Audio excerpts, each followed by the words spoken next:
Hello and welcome to Stampscaping 101. I thought I'd talk about inks here. A lot of times the question comes up, what are the best inks for my scenes that I'm using? And if you're using the raised dye-based ink and glossy cardstock technique, I can talk about some of the inks that I've come to use over the years, but I'm really not an authority on all of the different inks out there. I'd have to say that just about every pad that I've used I've liked for certain characteristics of them, and they're all slightly different as far as the ones that have come across my desk. Let's just start off with some of the ones that I've been using so far on these videos. These ones are called Seashells, and they're now called the Adirondack Lights. They're basically some of the colors, the hues that are available in the Adirondack range, but they're much lighter in value. I use them for their consistency.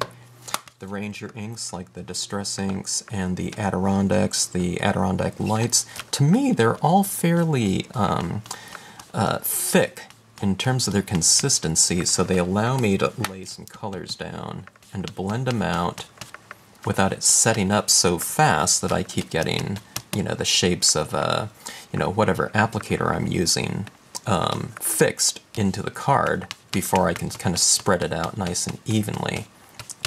Okay, now the Adirondack Lights happen to be a super light value, so when you're talking about the entire range of them, you're talking about probably like if something was, if black was 100% and white was 0%, the Adirondack Lights would probably be something in the range of 10% or below. A really good foundation color for when you're starting to color a scene like we did on this one in a previous video. The consistency, again, is thicker. Let me go on with a darker color here. Here's Adirondack Lettuce. Kind of a nice green tone, and see how it kind of spreads out like that. You can get some color down and kind of spread it out. And the Distress inks, really great line of colors, kind of more earthy, weathered look to them. And you can see how it kind of spreads around for me. Okay. Now, let's just stay with the kind of that thicker range of colors. The Memento inks came out a few years ago. Raised dye-based pad. And dye-based pads, once again, they're all water-based inks. And these ones are a little bit different in terms of the properties of them. These ones are supposed to be fade resistant, which is a really, really great quality to them, because if anyone knows, if you've ever kind of put anything on display that you've stamped out using dye-based inks, or given a card to someone and they put it up on the refrigerator, it really fades out quickly if exposed to light. So as far as any kind of lasting power, if something is on display, these ones are supposed to kind of withstand fading due to exposure to light. That being said, sometimes people ask me about putting something, framing something or something like that, and if you do that, going with something like a dye-based ink, I would really recommend maybe scanning it or photographing it and doing a print of it and framing that print, especially if it's going to be anywhere near light or reflected light at all. But those Mementos are really fantastic. They're a stacking pad, which I also like, and I also like that they're they have the color tags on the side like that. When you're doing landscape stamping, there's all kinds of instances of blues being used, anytime you're doing water or sky, unless it's a sunset scene or something like that, but inevitably it seems like people end up using a lot of different blues. Well, the Vivid range, which I felt was kind of a forgotten line of pads, they were one of the first raised dye-based pads as far as I remember, And what I like about them is that they have a really nice range of blue tones. I don't know, I haven't been to the store in a while and checked out all the different pad ranges out there, but I don't know, here's just 6 alone. They might have even more of them, but you go from kind of a lighter blue to one with a little bit more red in it, you know, as it moves into, I don't know, like a pale violet, maybe a pale violet blue, a nice dark blue, ultramarine, one of my favorite colors. And it also starts moving into the kind of the warmer blues right here, you know, where you add a little bit of yellow to it and it goes into the aquas right here. There's a little bit more of a kind of a grayish blue, I guess. So really good tones right there. And the vivid range as well seems to be a little bit more of a kind of a thicker, slipperier ink. It gives you kind of time to move it around like that. Alright. And moving into the pad that I probably use the most, which are the Marvy Matchable line of ink pads. We used to always use the Marvy brush markers back in the day, before raised eye-based pads were out there. And the reason why these are called the Marvy Matchables is because the colors of these pens here coincide with the colors of the pads. They don't have all the range of colors that are in pen form that come in pad form. I think there's 30 or 40 or something like that right now. But say, for example, this one right here is a light green number 11 pen, and this is also the light green Marvy Matchable pad. They're great in terms of their stacking ability, the color coding on the side, so you can always tell. And if you're like me, and like most crafters, I don't know, desk space is kind of at a premium, so when you have these kind of stacked up like this, you know, you can always tell what colors they are from their side. And I mean, you can stack these as high as you want. You can have 30 pads in a space of, you know, a very small space because they're stacked vertically like this. Now, the Marvy pads, they're not quite as thick, though, as, say, some of these other pads that I've just gone over. So if we take something like this and lay it down like this, and I wouldn't do this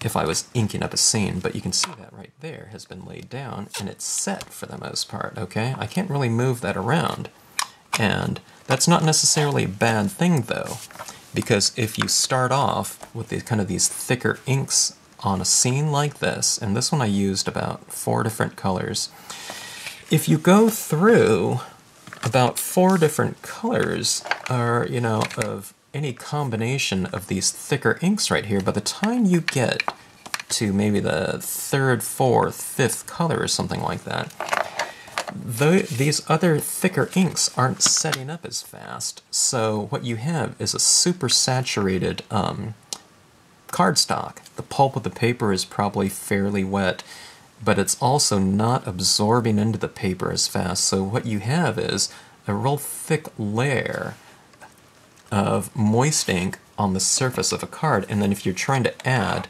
another tone right over the top of that thicker layer, what you are is you're kind of adding wet into wet, and what you'll find is that you start inking it up, and it doesn't seem like anything's getting any darker, and it's because it's super saturated. The surface is really set with ink that's not dry, and you're just kind of tapping wet into wet, and it's not grabbing anything off the applicators.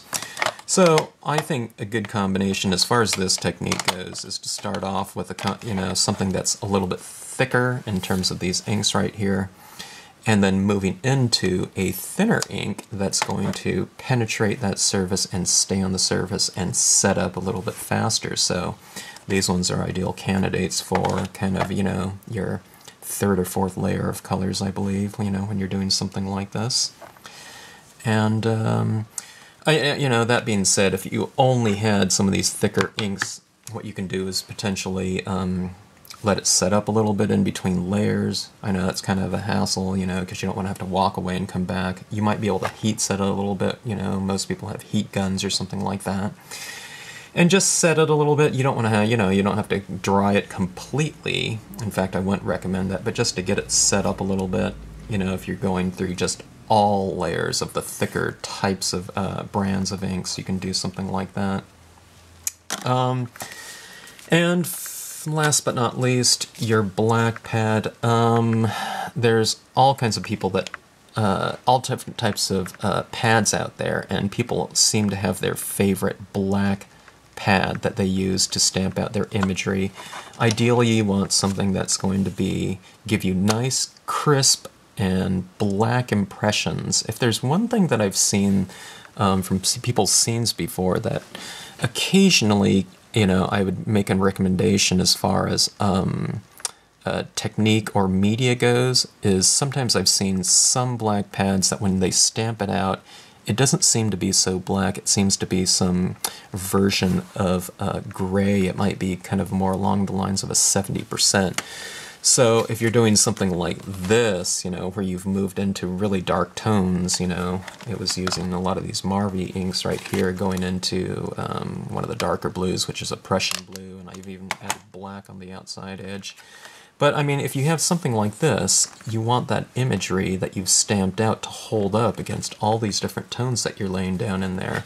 So having a nice, crisp black pad is a good one to go with. I use the Marvys. Some people love the Memories inks.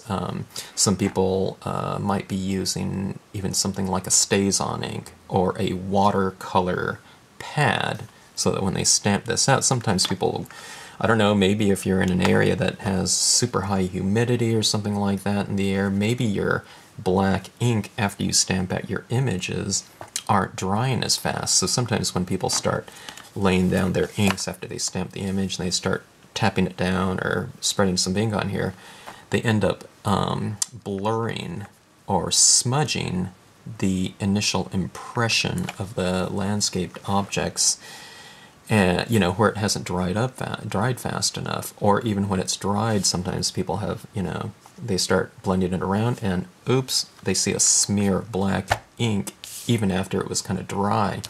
Now that would depend on, you know, the brand of ink and the paper brand, probably combination. I'm not sure. You know, like I said, there's so many different papers and inks that people use out there. So you just have to find, you know, a good combination for yourself. Get a good pad. One of the things I should say about these pads too, all of them here that I've talked about, is the materials are all a little bit different, going from brand to brand. But I really love the materials that all these different companies are using these days. I mean, this one here is a seashell. Like I said, now it's Adirondack Light, but I've been using these pads for years and years and years now. And they, for the most part, they look brand new. Sometimes in the early days, you used to get these felt ones, and they would start fraying, and you'd start stamping out, and there'd be like little fibers in there that came off the pad. They don't seem to be... there doesn't seem to be that problem these days, at least with any of the pads that I've used. And that being said, is, you know, with the various brands out there, I like to go with brands that have reinkers that you can purchase. I tend to go through a lot of my lighter tones, so on something like this, if you go back and see the video that I did, I laid down a lot of that light blue in a scene like this. When I moved up into the darker tones, it was kind of more on the perimeter, so my my darker pads tend to stay fairly wet for a long period of time because I don't use as much of them. But for something like this aqua right here, or my black Marvy pad, I've re-inked them numerous times, and with a bottle like this, it'll last you, you know, unless you're using it every day or something like that, it's probably going to last you a very, very long time. I just ink it up again, and you just have to put, you know, you don't want it super saturated. You want a few drops on here generally. Let it kind of soak into there evenly to give you nice, crisp impressions. You don't want to go with designs that are, you know, have a lot of dots in them, and you don't want your pads so wet that when you ink them up, they puddle up in the tight detail, and then you ink, you know, you stamp them out using pressure, you know, and you don't want all that fine detail to kind of be all puddled up with too much ink. So kind of a light re-inking, sometimes on, you know, something like a Adirondack Lights, sometimes, you know, people think, oh my gosh, it's so light, you know, they didn't put enough ink on here, but remember, it's just the value of it. So something like this, that would be enough for re-inking. And you do that, and you have these little reinker fluids on some of your favorite colors, and you're really good to go for, you know, many, many years with the same pad. So anyways, that's my take on pads. Like I said, I'm not an authority on them. There's so many different pads out there these days, but these are the raised, dye-based, and again, water-based pads that I've come to use over the years. Okay, so anyways, hope that helps, and thanks for watching.